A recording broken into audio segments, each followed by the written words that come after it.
There are two different kinds of creativity. The first one is what I like to call dreaming, and that's, you know, when you wake up and you have some crazy weird idea, or even when you're not asleep. Your right brain is always just kind of making these wild connections. Like, for example, when I was thinking about the Doctor Who anniversary, I thought, well, there are 3 Doctors, it's Doctor Who, and then there's the sketch Who's on First with 3 bases.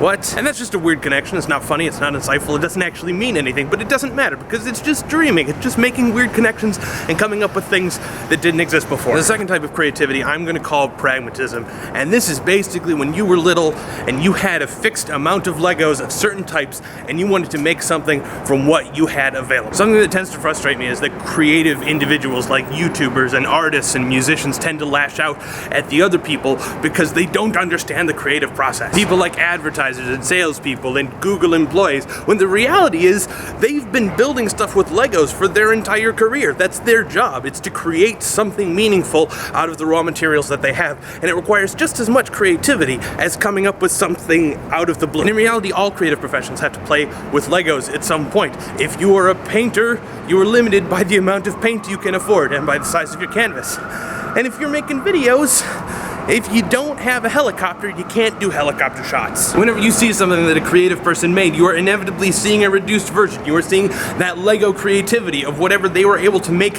given the constraints of the media that you are watching. I think it's important because when we try to be creative, we have to be aware of those two things. And the problem is that sometimes those two don't play very nicely with each other. A lot of times I'll have a video idea, but then I immediately shut it down as being, well, that's not practical. I would need someone else to film. I would need more lighting equipment than I have. I would need more actors, because right now it's just me. And the problem with that way of thinking is that eventually your brain's gonna be like, okay, you know what, fine, I won't come up with any ideas for you. But at the same time, if your dreaming creativity says, let's put a background choir in this scene, that'd be brilliant. Then your pragmatic creativity that's trying to make something beautiful given the time constraints and the limitations of what you have is gonna get really frustrated and you're not gonna get stuff done. So I have a homework assignment for you. I've never done this, but I'm going to ask you to do something for me.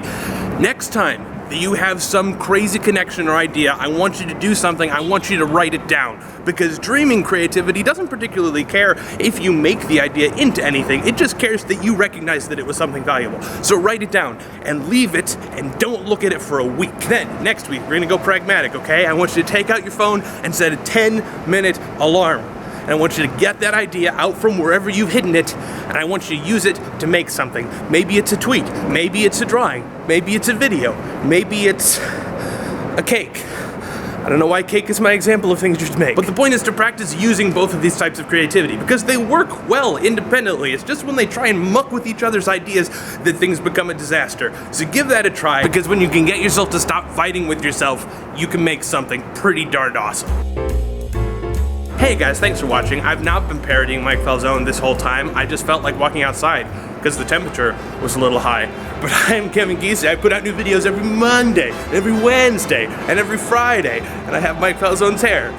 That's a thing. I'm also gonna put up an actual video response to the whole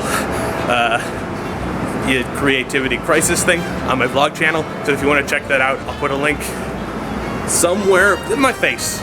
That's a good reference point. Bye.